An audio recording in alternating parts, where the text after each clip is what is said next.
नमस्कार दोस्तों, मैं doctor Karthik Gunasekaran, metro milk clinic का क्लिनिकल डायरेक्टर। आज का सवाल बहुत ही अनोखा है। अभी थोड़ी देर पहले ही मेरे एक पेशेंट ने कॉल किया था फोन कंसल्टेशन के लिए, और फोन कंसल्टेशन खत्म होते समय उन्होंने एक सवाल पूछा कि डॉक्टर, क्या हस्तमैथुन करने के बाद पेशाब कर सकते हैं?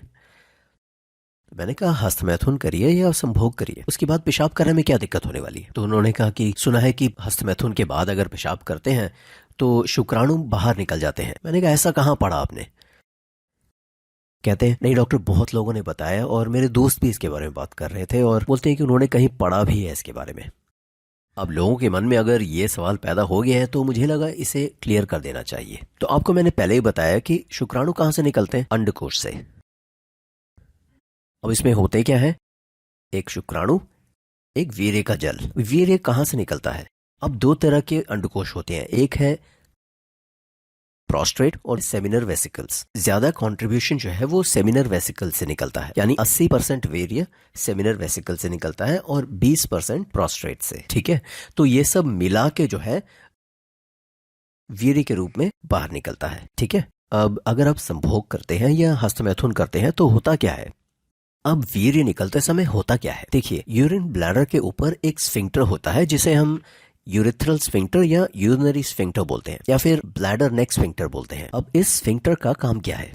देखिए, जब भी हम संभोग करते हैं तब भी ये स्फिंक्टर जो है वो टाइट हो जाता है, क्योंकि उसे पता है कि एक ही ट्यूब है, यूरिथ्रा ट्यूब, जिसके जरिए शुक्राणु भी आएंगे और यूरिन भी आएगा। अब एक के निकलते समय दूसरा ना निकले, इसलिए स्फिंक्टर मसल जो है उस जगह को टाइट कर देता है, यानी दोनों एक समय नहीं आ सकते।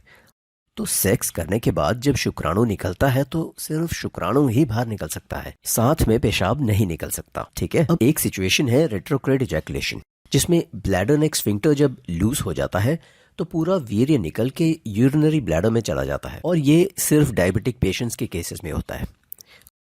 ये एक अलग टॉपिक है जिसके बारे में हम किसी और दिन चर्चा करेंगे। बट अगर आपने गौर किया होगा तो संभोग करने के बाद जब आप पेशाब करना चाहते हैं तो उतना आसानी से नहीं निकलता है। ऐसा क्यों? क्योंकि स्फिंक्टर मसल जो है ब्लैडर नेक को टाइट कर देता है ताकि वीर्य के निकलते समय यूरिन ना निकले।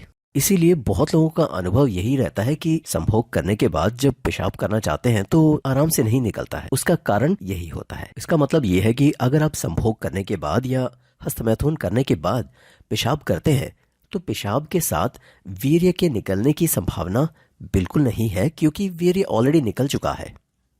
तो दोनों एक साथ नहीं निकलता है। अब आपको जो वीर्य बाहर निकलता हुआ दिखता है वो हो सकता है कि पहले ही निकला हुआ वीर्य जो ट्रैक्ट में बाकी होता है वो चिपचिपा सा थोड़ा सा बाहर निकल जाता है, बट ये कोई नए वीर्य की लीकेज नहीं होती है। ये पहले से निकला हुआ होता है और ट्रैक्ट में बाकी होता है, यानी आप बेझिझक जो है हस्तमैथुन करने के बाद पेशाब जा सकते हैं। इसके कारण आपका वीर्य वेस्ट नहीं होगा। अब ये एक और सवाल पूछते हैं कि डॉक्टर, हस्तमैथुन करने के बाद और संभोग करने के बाद यूरिनरी पैसेज में एक जलन होती है, ऐसा क्यों? अब इसका कारण ये हो सकता है कि हस्तमैथुन करते समय या संभोग करते समय अगर जोर ज्यादा लगा देते हैं तो यूरिथ्रल ट्रैक में थोड़ी इरिटेशन होने की संभावना हो सकती है, और इसके कारण ही जब आप हस्तमैथुन या संभोग करने के बाद पेशाब जाते हैं तो थोड़ा जलन हो सकता है।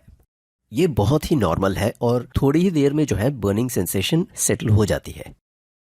ठीक है, तो हस्तमैथुन या संभोग करने के बाद अगर आप पेशाब जाते हैं तो आपके वीर्य की लीकेज नहीं होती है। जो भी बाहर निकलता है वो ऑलरेडी ट्रैक में होता है, नए वीर्य की लीकेज बिल्कुल नहीं होती है। तो इस विषय में बिल्कुल मत घबराइए। ठीक है, ओके फ्रेंड्स, अगले वीडियो में मिलते हैं।